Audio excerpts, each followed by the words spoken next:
In the middle of the streets of the city of Chicago, where homeless people live among chaos and filth, Mary appeared again.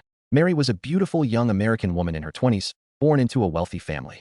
She was holding $1,000 in her hand as she approached three homeless men who were standing there. Mary spoke to them boldly and said that she wanted one of them to spend the night with her, and in return, she would give him $1,000. Two of the homeless men were very happy with the offer. One of them said, "Of course, I would love that." The other said, "I want it too." The two of them immediately began to argue, each claiming he had agreed first. One said, "I was first," while the other replied, "No, I touched her hand first." At that moment, the third homeless man was sitting a short distance away, busy washing his clothes by hand and paying no attention to what was happening. Mary noticed this man who showed no interest in her offer, and she approached him, asking, "Why didn't you participate? Don't you care about getting $1,000? Without even looking at her, he replied firmly, "No, I don't want that money." Mary was shocked by his answer and said, "How can you be homeless and still not need this money?" The homeless man replied calmly, "I don't play games with women who buy men." Mary laughed sarcastically and said, "All right then, you will lose this money because of that attitude." She then continued, asking how much he would want in order to accept her offer, that he replied indifferently, "Take one of my friends with you instead." She insisted and asked, "What should I do so that you come with me?" He answered mockingly, "If you've decided that I'm the one you want, then I want $3,000, paid in full, to accept, without hesitation." Immediately, Mary pulled the money out of her purse and handed it to him, saying, "Here are the $3,000. The man looked at her in disbelief and asked if she was serious. Mary replied, "Yes, I don't mind giving you $3,000. Are you going to take it and come with me?"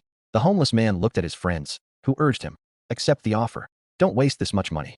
He then said, "No," he added, "give the money to my friends, and I will go with you for free." Mary was stunned by his strange request and stared at him in shock. Feeling a strange attraction toward him, she asked, "What does that mean? Are you serious?" He replied, "Yes, give the money to my friends, and I'll go with you without payment."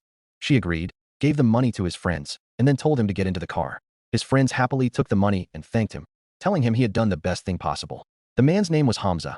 Hamza got into Mary's car, and they drove away. Shortly after, they arrived at the house of Mary's friend, a woman named Sarah. Both of them went inside.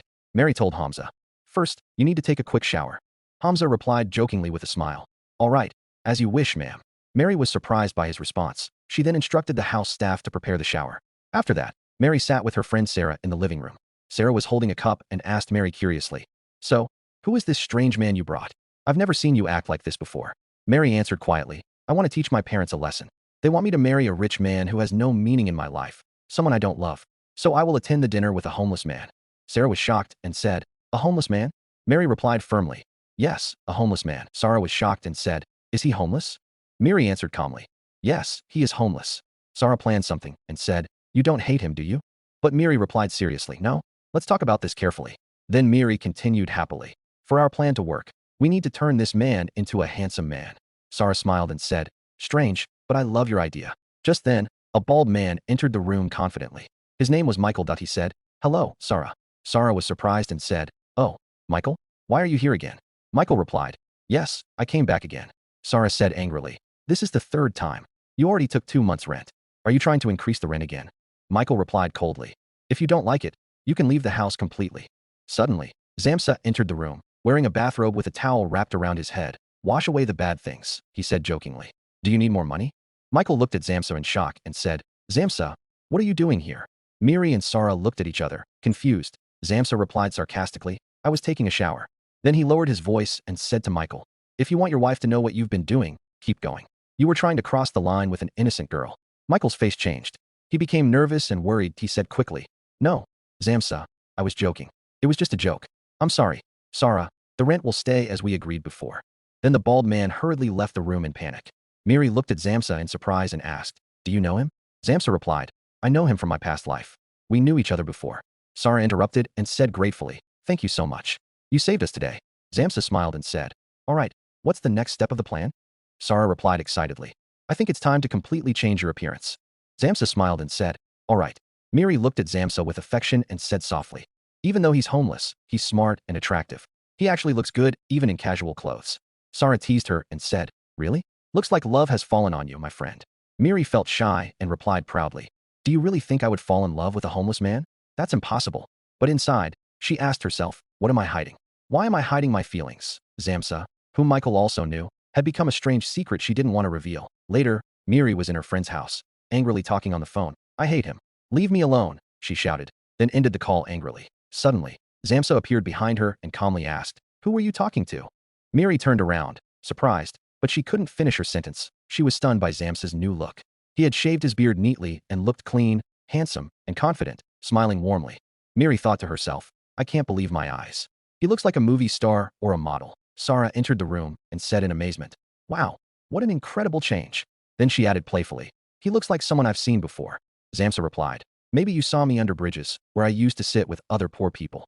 Miri blushed slightly as she stared at him in disbelief. She handed Zamsa a suit and said, "This is the final touch." While Zamsa was changing clothes in a private room, he asked Miri, "Why do you need him?" Miri replied honestly, "My parents always try to force me to marry someone rich. They don't care about character, only money. They're always looking for someone wealthy." Zamsa asked, "Why are you against marrying a rich man?" Miri answered seriously, "Because I don't care how much money someone has. I want to love, not to show off." Zamsa smiled and said, "I understand you Mary continued, "I want our parents to understand that how much money a person has these days is not what truly matters.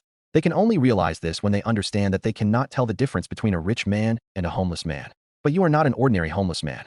What are you hiding?" Hamza replied calmly, "Does that really matter, Mary?" Mary quickly changed the subject and said, "We're in a hurry. We should leave now. Our parents are already waiting for us and want us to come." Hamza nodded and said, "All right, let's go." Mary and Hamza arrived at the luxurious restaurant where her parents were waiting. As they entered, Hamza gently stopped her and said softly, "May I?" Carefully and respectfully, he took off her winter jacket. Mary looked at him with quiet surprise, smiling warmly. Hamza broke the silence with a smile and said, "Go ahead." Mary smiled back and replied, "Okay." She walked toward the table where her parents were sitting, but suddenly the rich man, whom her parents had been insisting she marry, stood up in shock. Slamming his cutlery down, he shouted angrily, "Mom! Dad! What is this man doing here?" Her father tried to calm him down, gently stepping between them. But the rich man continued speaking with a fake smile. "We would like to know where this man came from and why he is still involved with her," he said. Mary looked at him with deep contempt and replied angrily, "You are nothing but an arrogant man. A man who was given everything without effort. You have no real achievements. You don't even deserve respect." Her mother intervened angrily. "Mary, this is not the right way to speak to an honorable and respectable man." The rich man exploded in anger and said coldly, "I will not accept being spoken to like this. I am giving you one last chance, Mary. If you refuse, I assure you that your father will lose the most important deal of his life. You will never be able to recover your family's business." "Is this a threat?" "Yes." At that moment, Hamza stepped forward from behind and said in a firm, calm voice, "I think it would be best if you leave now. This place is far above your level." The rich man froze. He turned toward Hamza, his eyes wide with shock. "What is this? I can't believe what I'm seeing. Mr. Hamza? You and Mary?" He then looked at Mary's parents in fear and said, "If we had known that Mary was involved with Mr. Hamza, we would never have dared to behave this way." With a trembling voice, he added, "Oh Allah, forgive us." He hurried out of the restaurant while everyone stared at him in disbelief. Mary turned to Hamza, stunned, and said, "Oh my God, you truly are an extraordinary homeless man." Her mother asked in shock, "A homeless man like this?" Hamza smiled calmly and said, "Good evening." Suddenly, Mary laughed and said, "So this is the secret you were hiding." Mary's father whispered to her mother, "He is one of the biggest millionaires in the world, yet he donates all of his wealth to charity." Hamza looked at Mary gently and said, "After I realized that everyone around me only cared about my money, I felt that the life of a homeless man was better than this life. Even families care more about money than about the person. I thought everyone was like that, until today, when I met someone who chose love over money." Then Hamza asked Mary to marry him. At that moment, Mary realized she had finally found the man who truly loved her. She smiled at him with pure happiness, understanding that she would spend her life with the man who taught her the true value of real love. And here, today's story comes to an end. And if you enjoyed the story, my friend, don't forget to like the video, subscribe to the channel, and share it with your friends. Also, leave your thoughts in the comments, because I always love to know what's on your mind. Thank you for your